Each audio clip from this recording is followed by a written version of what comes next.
नमस्कार दोस्तों, दिग्विजय शर्मा एकेडमी में आपका स्वागत है। आज हम साइंस के एनसीईआरटी क्वेश्चंस करने वाले हैं। जो आज चैप्टर हम कवर करेंगे उसका नाम है force and laws of motion. तो स्टार्ट करते हैं। तो चैप्टर स्टार्ट करने से पहले ये न्यूटन्स लॉ ऑफ मोशन ये बहुत ज़्यादा इंपॉर्टेंट है इस चैप्टर के लिए, तो ये पढ़ लेते हैं। फर्स्ट लॉ ऑफ मोशन कहता है, इसको लॉ ऑफ इनर्शिया भी कहते हैं। तो an object remains in the state of rest और of uniform motion in a straight line unless compelled to change that state by an applied force. तो इसका मतलब यही होता है, कोई भी ऑब्जेक्ट अगर रेस्ट में है तो वो रेस्ट में ही रहेगा, और अगर वो स्ट्रेट लाइन के मोशन में है तो वो मोशन में ही रहेगा जब तक कि बाहर से कोई एक्सटर्नल फोर्स अप्लाई नहीं की जाती है। ठीक है, तो इस फर्स्ट लॉ ऑफ मोशन से क्या है, ये फोर्स की डेफिनेशन भी इसी से आती है, तो ये ध्यान रखना है आपको। सेकंड लॉ ऑफ मोशन क्या होता है, the rate of change of momentum of an object is proportional to the applied unbalanced force in the direction of force. तो सेकंड लॉ के अकॉर्डिंग फोर्स जो होता है वो होता है rate of change of momentum. तो मोमेंटम होता है मास इनटू वेलोसिटी। तो अगर ये मान लें हम फाइनल वेलोसिटी v है और इनिशियल क्या है u थी, तो फाइनल मोमेंटम हो जाएगा mv और इनिशियल हो जाएगा mu। अब इसका रेट निकालना है तो दोनों को t से डिवाइड कर देंगे।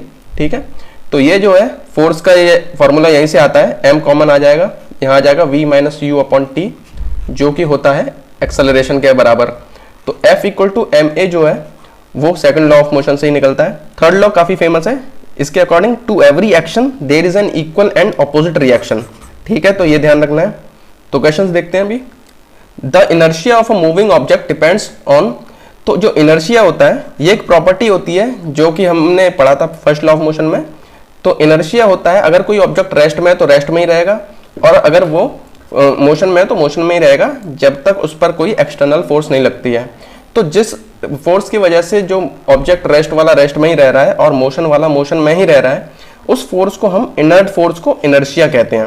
ठीक है, तो अब अगर मैं एग्जांपल देता हूँ, एक कार है, ठीक है, एक कार को अगर आप वो रेस्ट में और एक बस है रेस्ट में, तो अगर कार को पुश करेंगे और बस को पुश करेंगे तो ये सिंपल सी बात है कि कार को पुश करना बस के कंपेरिजन में क्या है, ईजी होने वाला है। तो इससे हमको पता चलता है जो इनर्शिया होता है वो मास पर डिपेंड करता है। तो जो इनर्शिया है वो खाली मास पर डिपेंड करता है, तो ये फर्स्ट ऑप्शन इसका करेक्ट हो जाएगा। ओनली वन ये हमारा बी ऑप्शन में आ रहा है, तो ये करेक्ट हो जाएगा। A goalkeeper in the game of football pulls his hands backwards after holding the ball shot at the goal. This enables the goalkeeper to, तो जो गोलकीपर होता है वो बॉल जब पकड़ता है तो हाथ को धीरे से पीछे लेके जाता है। ठीक है, तो देखिए जब भी बॉल आती है तो गोलकीपर ये चाहता है उसके हाथ पे कम से कम फोर्स लगे। ठीक है, तो हम देखते हैं आगे ऑप्शन क्या दे रखे हैं, exert large force on the ball. तो फोर्स वो कम चाहता है, ज्यादा नहीं चाहता है। Increases the force exerted by the ball on the hands, तो फोर्स यहाँ पे इंक्रीज नहीं करनी है, हमको कम करनी है, हमें कम से कम फोर्स हाथों पे आनी चाहिए। ठीक है, तीसरे ऑप्शन में लिखा है increase the rate of change of momentum. तो ये हमने सेकंड लॉ ऑफ मोशन में पढ़ा था, rate of change of momentum जो होता है उसको अगर इंक्रीज करेंगे तो फोर्स भी इंक्रीज करेगी, क्योंकि rate of change of momentum के इक्वली होता है हमारा क्या, फोर्स। तो इसका डी ऑप्शन करेक्ट हो जाएगा, decrease the rate of change of momentum. Rate of change of momentum को क्या है, हम डिक्रीज करेंगे तभी क्या है, फोर्स डिक्रीज होगी। अगर इसका हम यहाँ पे देखते हैं फॉर्मूला, तो ये हमने निकाला था, एफ होता था m into V minus U upon T.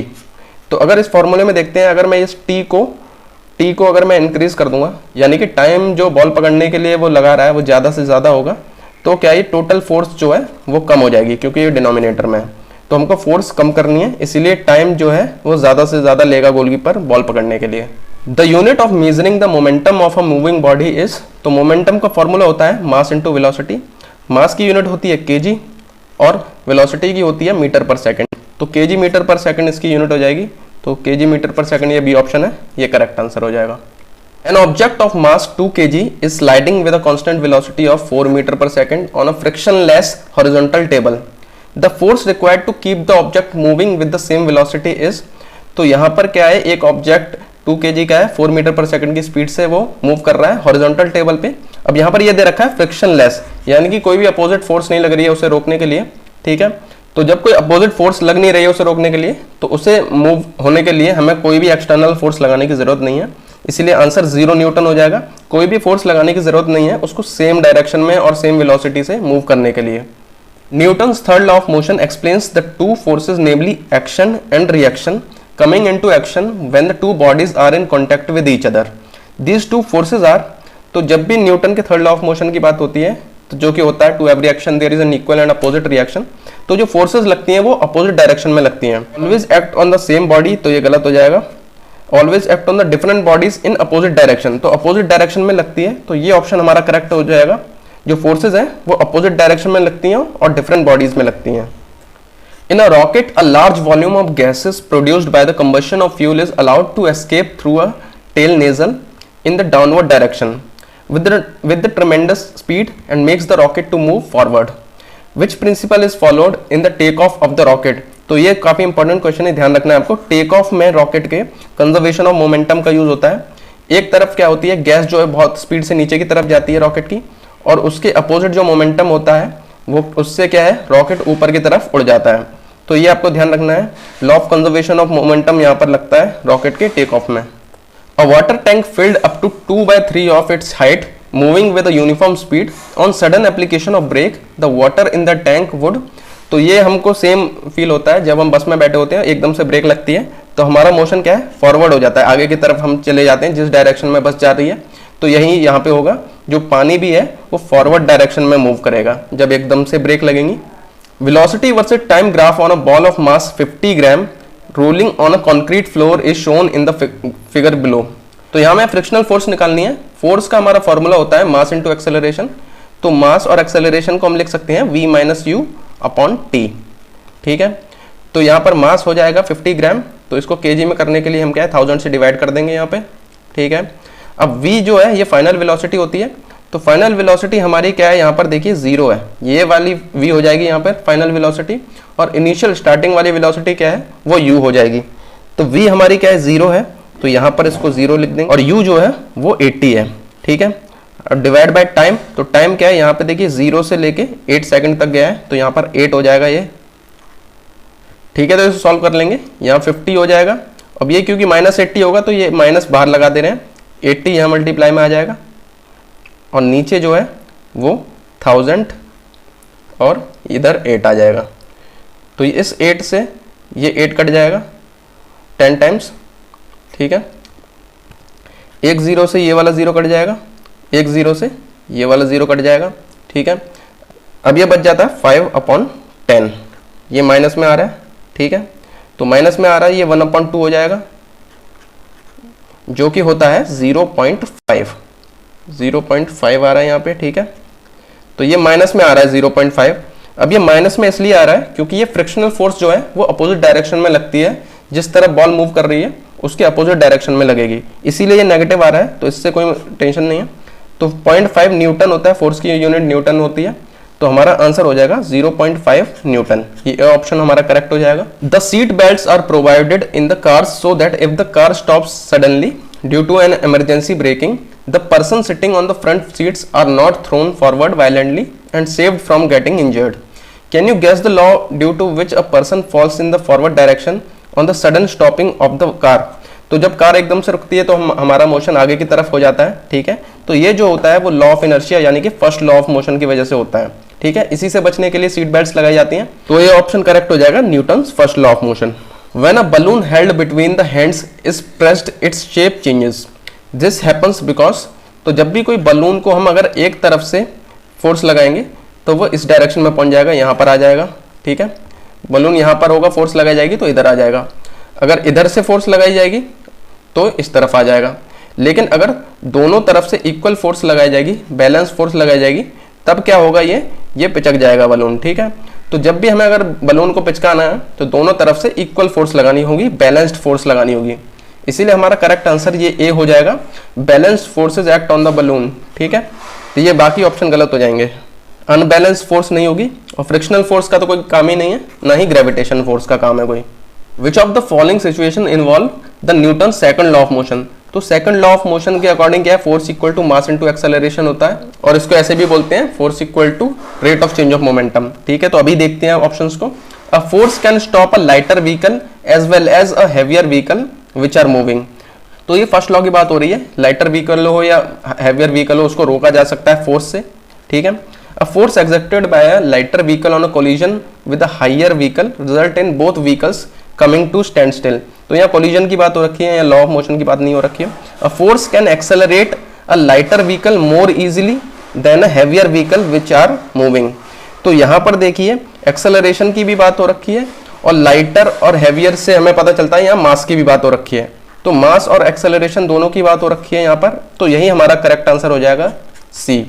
A force exerted by escaping air from a balloon in the downward direction makes the balloon to go upwards. तो ये सेम प्रिंसिपल हमारा रॉकेट में यूज होता है। तो यहाँ पर क्या है, कंजर्वेशन ऑफ मोमेंटम की बात हो रखी है, ठीक है, यहाँ लॉ ऑफ मोशन की बात नहीं हो रखी है, इसीलिए हमारा क्या है, ऑप्शन सी करेक्ट हो जाएगा। Second law of motion option C में यूज हो रहा है, ठीक है। The speed of a car weighing 1500 kg increases from 36 kilometre per hour to 72 kilometre per hour. What will be the change in momentum of the car. तो change in momentum निकालना है हमें, तो जो फाइनल मोमेंटम होगा उसमें से initial momentum को माइनस कर देंगे, mv माइनस mu, तो m कॉमन लेंगे, इसमें से v माइनस u हो जाएगा, ठीक है। अब m हमें दे रखा है 1500 kg, ठीक है, और v क्या है, फाइनल वेलोसिटी हमारी 72 है और इनिशियल क्या है 36 है, ठीक है। तो इसको माइनस करेंगे तो ये आ जाएगा, यहाँ पर 36 आ जाएगा, 72 में से 36 जाएगा तो 36 ही आ जाएगा। तो अभी यहाँ पर ये किलोमीटर पर आवर में दे रखा है, इसको मीटर पर सेकंड में बदल लेता हूँ अगर मैं, तो 5/18 आ जाएगा यहाँ पे। तो ये 18 से 2 बार कट जाएगा, ठीक है, और 5 2 10, तो ये हो जाएगा यहाँ पे 15,000। तो हमारा आंसर आ रहा है 15,000 kg, क्योंकि मास kg में है और जो वेलोसिटी की यूनिट है हमने मीटर पर सेकंड में बदला है, तो ये हो जाएगा। तो 15,000 kg मीटर पर सेकंड आ रहा है, तो यहाँ पर देखिए 15,000 kg metre per second, B option correct हो जाएगा। A passenger in a moving train tosses a coin which falls behind him. Observing this statement what can you say about the motion of the train. तो train में अगर सिक्का उछालते हैं और पीछे की तरफ वो रह जाता है, वो पीछे इसलिए रह जा रहा है क्योंकि ट्रेन क्या है, आगे चली गई है, ठीक है। तो इसमें क्या, ट्रेन आगे बढ़ रही है, तो उसका मोशन क्या है, रेस्ट में नहीं होगा, ना ही सर्कुलर ट्रैक में होगा, ना ही रिटार्डेड होगा, उसका नेगेटिव मोशन नहीं हो रहा है, उसका क्या है, आगे की तरफ बढ़ रही है, इसीलिए एक्सेलरेटेड मोशन होगा उसका। Newton's first law of motion says that a moving body should continue to move forever unless some external force act on it. But a moving cycle comes to rest after some time if we stop pedaling it. Can you guess the correct reason for the stoppage of cycle? तो cycle को अगर हम pedal नहीं मारते हैं तो वो कुछ टाइम के बाद क्या है, वो रुक जाती है। तो इसका रीजन यहाँ पे पूछा गया है, ठीक है। तो एयर रेजिस्टेंस, जी बिल्कुल, यहाँ पर हम क्या है, साइकिल का मोशन ऐसे हो रहा है, तो एयर का रेजिस्टेंस, अगर सामने से हवा चल रही होती है तेजी से तो हमें साइकिल चलाने में भी दिक्कत हो जाती है। तो एयर रेजिस्टेंस इसका करेक्ट ऑप्शन है, ठीक है, फर्स्ट हमारे आंसर के साथ जा रहा है। Gravitational pull of the earth, तो ये गलत हो जाएगा क्योंकि ग्रेविटी क्या है, नीचे की तरफ लगती है, ठीक है, और हमारा मोशन सामने की तरफ ऐसे जा रहा है, तो इसका इससे कोई लेना देना नहीं है, तो ये ऑप्शन गलत हो जाएगा। फ्रिक्शन ऑफ द रोड, तो फ्रिक्शन वाला भी ऑप्शन करेक्ट हो जाएगा क्योंकि अगर रोड में फ्रिक्शन होगा तो क्या होगा, वो उसके अपोजिट चलेगा, इस तरफ हमारा मोशन है तो फ्रिक्शन क्या है, अपोजिट लगता है उस डायरेक्शन में, तो ये भी हमारे क्या है, मोशन को रोकेगा, फ्रिक्शन ऑफ द रोड। अगर किसी रोड का चिकना रोड है तो उसमें आराम से आप चला सकते हैं, अगर उसका फ्रिक्शन ज़्यादा होगा तो उसमें चलाने में दिक्कत होती है, ठीक है। तो ये हमारे आंसर के साथ जाएगा। फ्रिक्शन ऑफ द रोड भी क्या है, हमारे मोशन को रोकेगा, ठीक है। हीट ऑफ द एनवायरनमेंट, तो हीट का इससे कोई लेना देना नहीं है, तो ये भी ऑप्शन गलत हो जाएगा। तो हमारे लिए करेक्ट आंसर हो जाएंगे फर्स्ट और थर्ड पार्ट, तो फर्स्ट और थर्ड हमारे ऑप्शन बी में आ रहे हैं, तो ऑप्शन बी हमारा करेक्ट आंसर हो जाएगा इसका। A man wearing a bullet proof vest stands on the roller skates, the total mass is 80 kg, a bullet of mass 20 gram is fired at 400 metre per second, it is stopped by the vest and falls to the ground, what is then the velocity of the man. तो एक आदमी है जो कि 80 kg का है, roller skates पे खड़ा हुआ है और उसने क्या है, बुलेट प्रूफ जैकेट पहन रखी है, तो वो रोलर स्केट पर चल रहा है, इस तरफ चल रहा है, ठीक है, उसकी वेलोसिटी हम v1 मान ले रहे हैं, ठीक है, और उसकी क्या है, उसका मास हमें दे रखा है। अच्छा, यहाँ से बुलेट आ रही है जो कि जिसकी वेलोसिटी में 400 मीटर पर सेकंड दे रखी है और उसका मास जो है वो 20 ग्राम है। तो इस तरह इसमें क्या हो रहा है, इधर से इसका कुछ मोमेंटम होगा, यहाँ से इसका कुछ मोमेंटम है, तो यहाँ पर क्या है, law of conservation of momentum लगेगा, तो जो मैन वाला जो मोमेंटम है उसको हम इक्वल कर देंगे जो बुलेट का मोमेंटम है, तो m1 v1 equal to m2 v2 हो जाएगा। m1 हो जाएगा 80 kg जो कि क्या है, मैन का वेट हो जाएगा, v1 इसकी वेलोसिटी हो जाएगी मैन की जो हमें निकालनी है, m2 हो जाएगा 20 ग्राम्स जो कि बुलेट का मास है, ठीक है, इसको हम kg में कन्वर्ट करने के लिए 1000 से डिवाइड कर लेंगे, ठीक है। अब v2 जो है इसकी वेलोसिटी दे रखी है 400 मीटर पर सेकंड, तो इसको सॉल्व कर लेंगे हम, ये 0 से 0 ये दोनों कट जाएंगे, एक 0 से ये कट जाएगा। अब यहाँ पर क्या है, 4 2 जा ये 8 है, और ये 8 से ये 10 टाइम्स कट जाएगा, तो v1 वेलोसिटी हो जाएगी 1/10 जो कि होता है 0. ठीक है, यहाँ पे लिख देता हूँ नीचे 0.1.